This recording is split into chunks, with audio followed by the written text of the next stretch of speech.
The first time they called my name, I thought it was over. My heart pounded in my chest like a war drum. I knew I couldn't pay the debt. Who could? 10,000 talents? It might as well have been the moon. When they brought me before the king, his eyes pierced through me.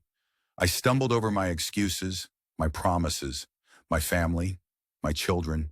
Everything would be taken, sold to repay even a fraction. It felt like drowning. I fell to my knees, begged, cried, made promises I couldn't keep. Have patience with me and I will repay you everything. Looking back, it was absurd. Repay? I couldn't even manage a day without borrowing more. But then something impossible happened. He, the king, looked at me. Not with the anger I expected, but with something else. Pity, compassion. He waved his hand, and the words that came next shook me to the core. The debt is forgiven.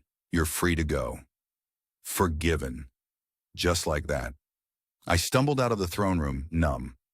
Free. But instead of gratitude, something else started to creep in. Bitterness. Why had I let it get so bad? Why had I borrowed so much? Why had I needed his pity? And then I saw him, a man who owed me money, not even a significant amount, 100 denarii, a fraction of what I'd just been forgiven. But in that moment, all I could see was what I didn't have, what he owed me. I grabbed him, demanded he pay. When he begged, used the same words I'd used just moments before, it only made me angrier.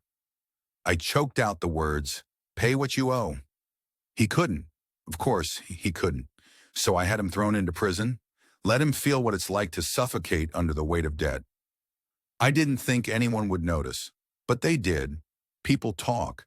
They saw me drag him away and ran to the king.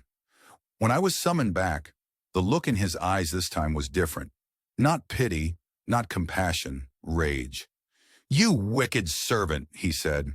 His voice thundered through the room. "I forgave you all that debt because you pleaded with me. Should you not also have had mercy on your fellow servant, as I had mercy on you?" And just like that, my freedom dissolved.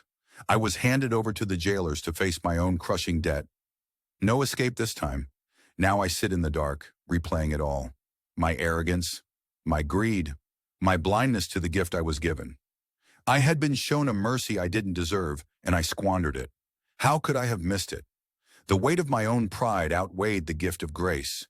I wonder, what would you do? Would you cling to the mercy you've been given, or let your pride drag you down like I did? Because I've learned one thing too late. Mercy demands mercy. Forgiveness demands forgiveness. And grace, it's the only thing that sets you free.